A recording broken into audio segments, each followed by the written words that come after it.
Now we'll begin our discussion of Asian American history with the first migratory flow of Asians to the United States. And these groups would be the Chinese immigrants during the mid 19th century, and they'll be followed by the Japanese during the late 19th century and early 20th century.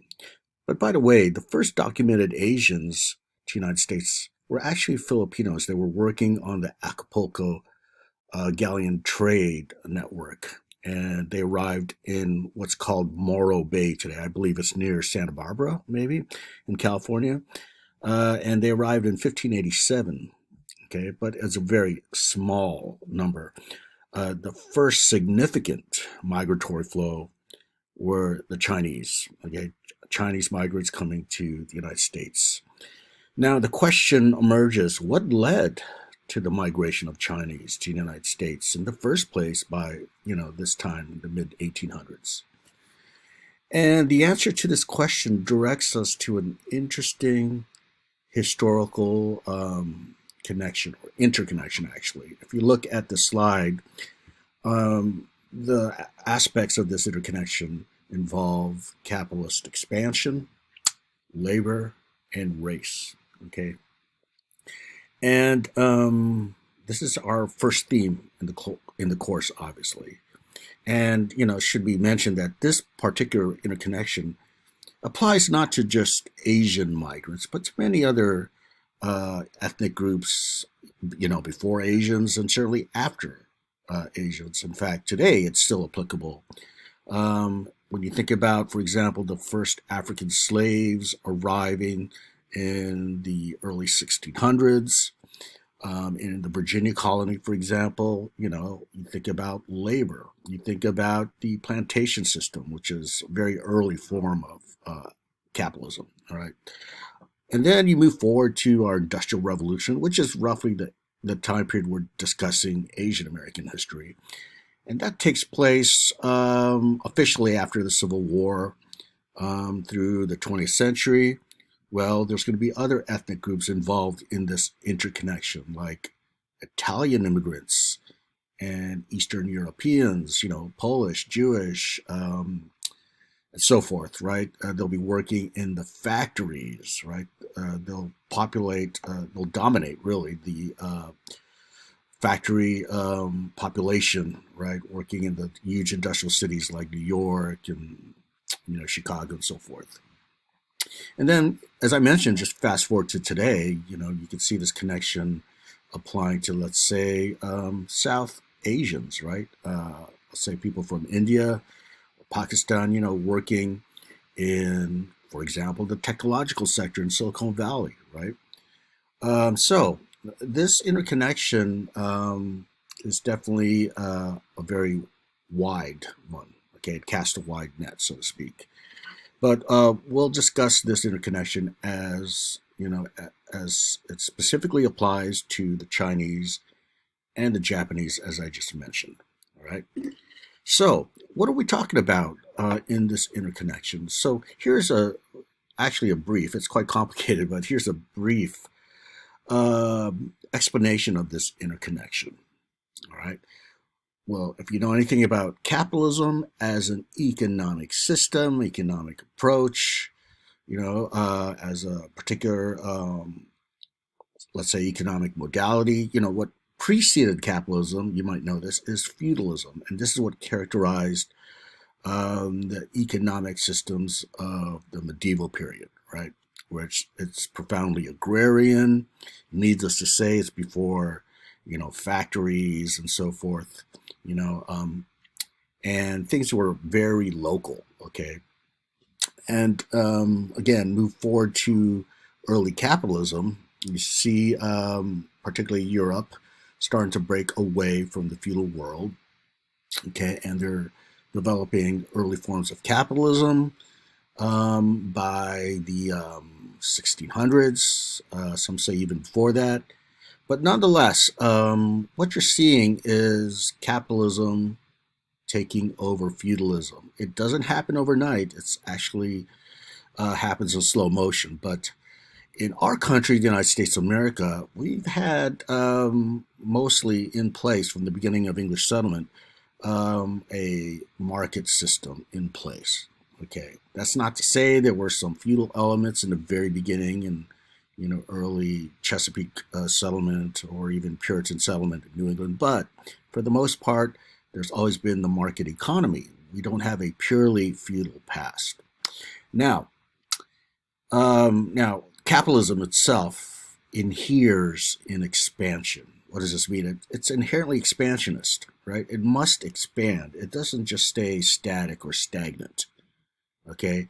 In fact, that's how you should think of feudalism. It's just stagnant, right? It doesn't grow. But there's this, sense of growth when I think about capitalism as a system, right? For example, think about a coffee shop, right? Today, even, and let's say it becomes successful, so they decide to expand, open another coffee shop across town, right?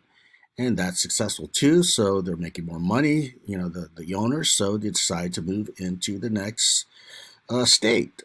And it expands state by state. Finally, it's national, and who knows, it could be even international at one point. In fact, when you think about Starbucks, that's exactly what happens. It starts with one coffee shop and it just expands if it's successful. Okay. Now, you could talk about many industries. You could talk about, the, or let's just say Nike or McDonald's, or, the technological sector again. All right. So that's the nature of capitalism. It inheres in expansionism, like I said. Now, during this period we're talking about, okay, the 19th century, we're specifically talking about Asians. But again, I should say it applies to other groups as well. For example, European Southern and European laborers coming over to work in a factory. But when we think about capitalism and its expansionist tendencies, right? You have to recognize the fact that the largest cost that cuts into your profit is labor. Okay. First of all, I should say this, that it's profit that's the motor of capitalism. So let me move to the next slide here. Okay, so as I mentioned in this slide at the very top there, this should seem intuitive to you that what propels capitalism, in its expansionist tendency is profit primarily. Okay, that is the motor, the engine of capitalist expansion, profit. Okay. For example, in our hypothetical case of a small coffee shop, the reason why they want to expand to the next area geographically is because of profit, right? You want to make more profit. And when you think about the nature of profit itself, okay, in principle, as a definition, profit could never be satisfied. Okay, the nature of profit is that you have to make more in the future than you did, at that present date. Needs to say more than you did in the past, right? It has to be larger. You have to make larger profit margins, right? So this means that this is the motor of capitalism again, okay? The pursuit of profit is what's leading to the geographic expansion of capitalism itself, okay? Now, I just mentioned this, that when we think about, costs, right, that are cutting into profit, and indeed, there's a saying here, a slogan that says, maximize profit, minimize costs. If you want to maximize your profit, well, you must minimize the costs involved in making your product, right? So most industrialists and capitalists realize that what's cutting most into their profit goals are the costs associated with labor. Okay, you have to pay wages to your laborers. Well, guess what? the amount of pay that you pay them, it cuts the most into your profits. Okay, and therefore, you could say that if this is the case, then you want to find the cheapest labor possible.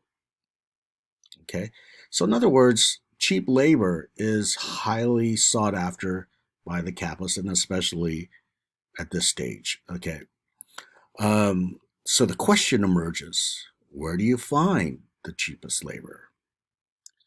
Well, this takes us to the answer to that. It's usually found abroad, outside the borders of the United States.